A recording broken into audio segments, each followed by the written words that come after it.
सभी विद्यार्थियों का जेपीएससी की डिजिटल स्टडी में एक बार पुनः स्वागत है।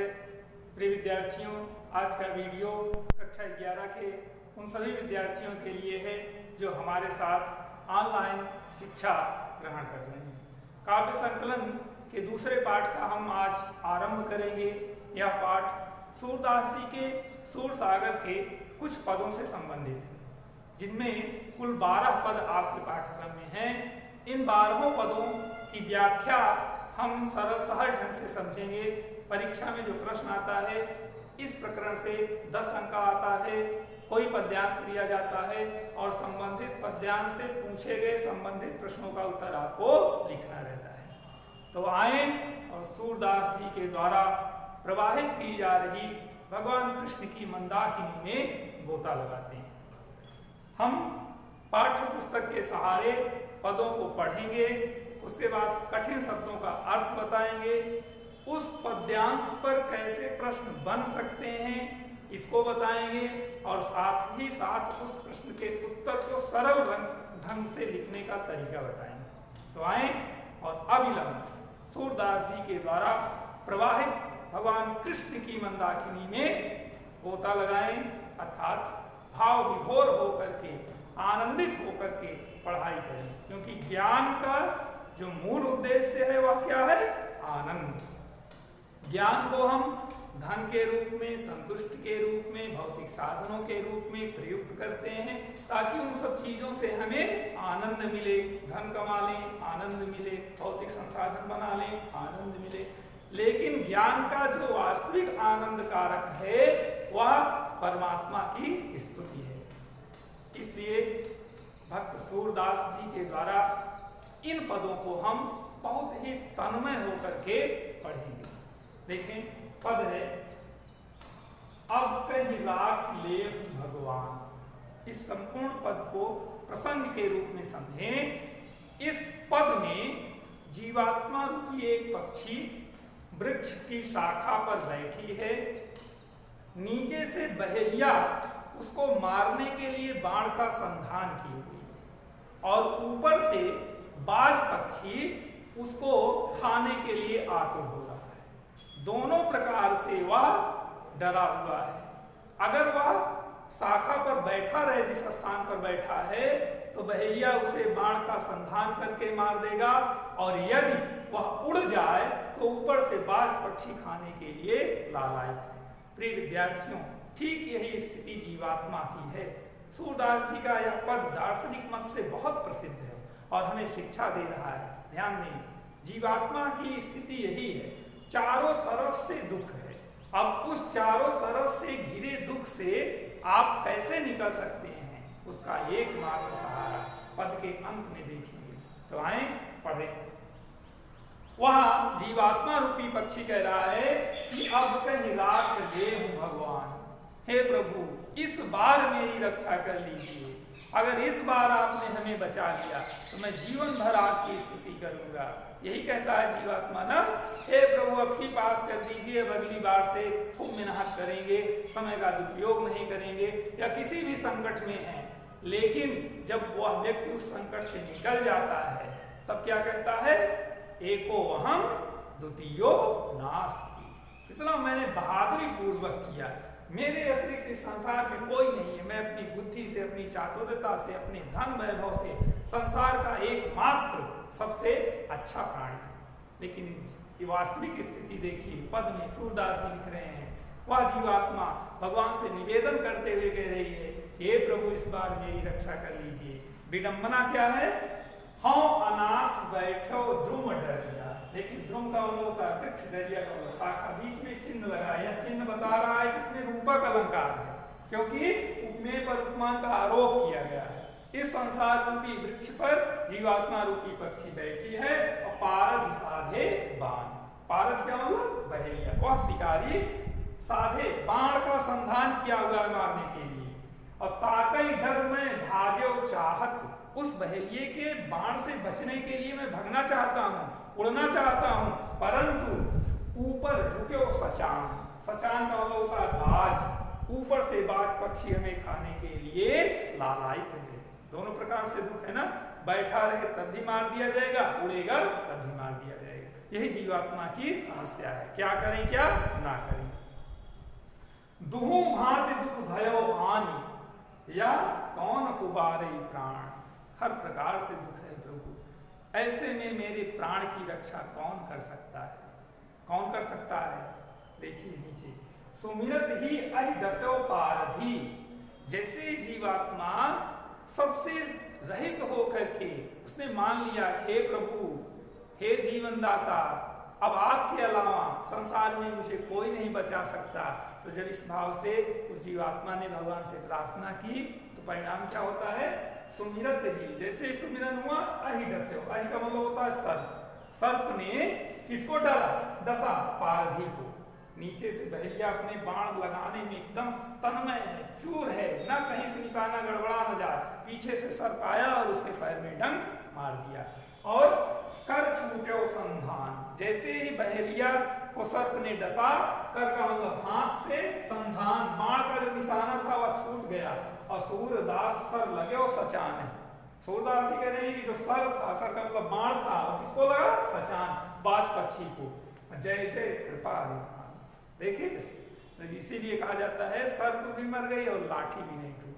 जैसे ही वह जीवात्मा भगवान की शरण में आया, भगवान ने सर्प को भेजा, सर्प ने बहेलिए को डसा और हड़बड़ा कर उसके हाथ से बाण छूटा तो वह बाण जाकर सचान को लग गया। दोनों मृत्यु को प्राप्त हुए और वह जीवात्मा भगवान के शरण में जाकर बच गई। इसलिए हे प्रभु आपकी जय। इस सुंदर पदों को सभी लोग याद करेंगे और याद ही नहीं बल्कि जीवन में आत्मसात करेंगे।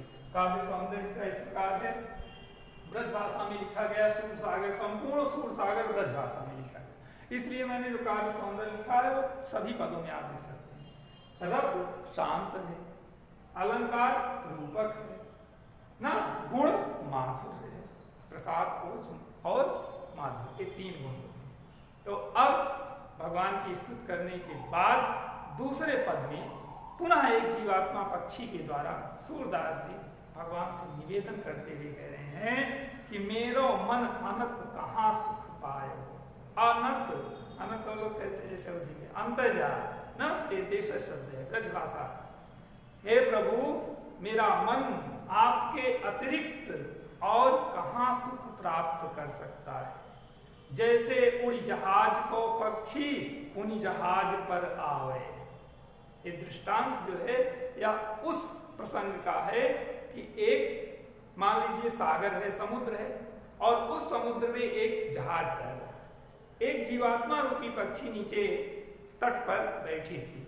उसने सोचा काश मैं इस जहाज पर बैठ जाती तो जल के बीच में जाकर खूब आनंद लेती।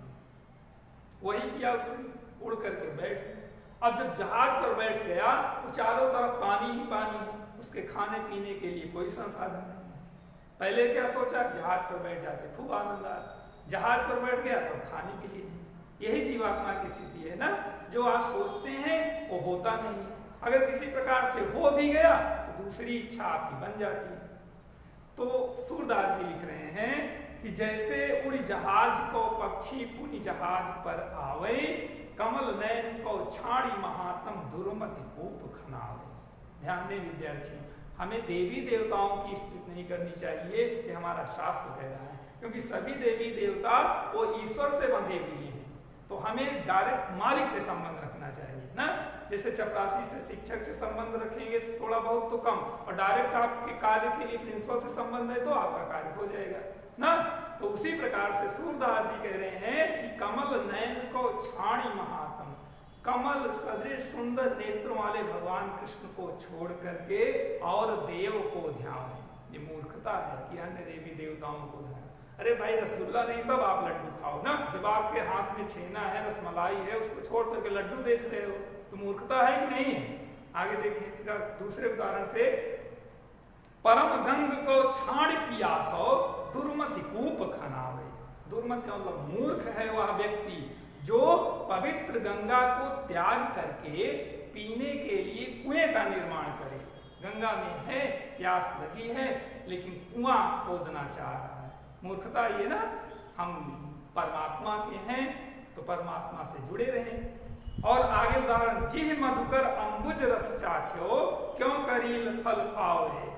जिस मधुकर ने, जिस भंवरे ने अंबुज कमल के रस का रसास्वादन कर लिया है, क्यों करील फल भाव, करील उस कड़वे रस का रसास्वादन कहाँ करेगा ना।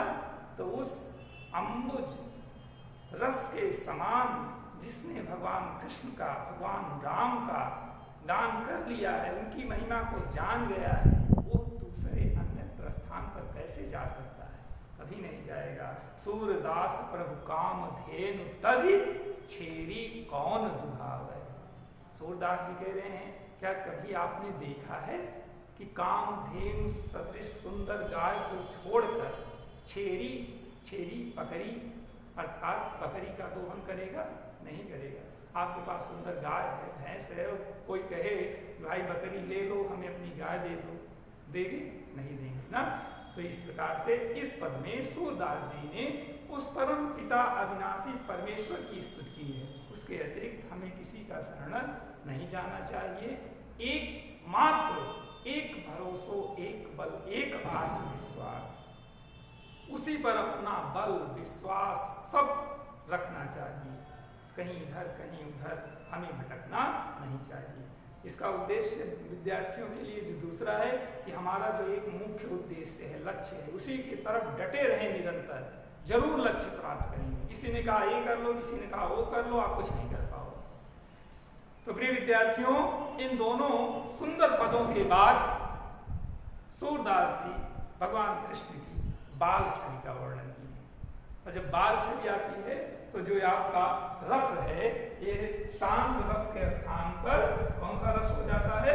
वात्सल्य रस। इसीलिए सिविल सर्विसेज में कई बार या बड़ी परीक्षाओं में प्रश्न आता है कि सूर वात्सल्य रस के सम्राट हैं, सिद्ध कीजिए।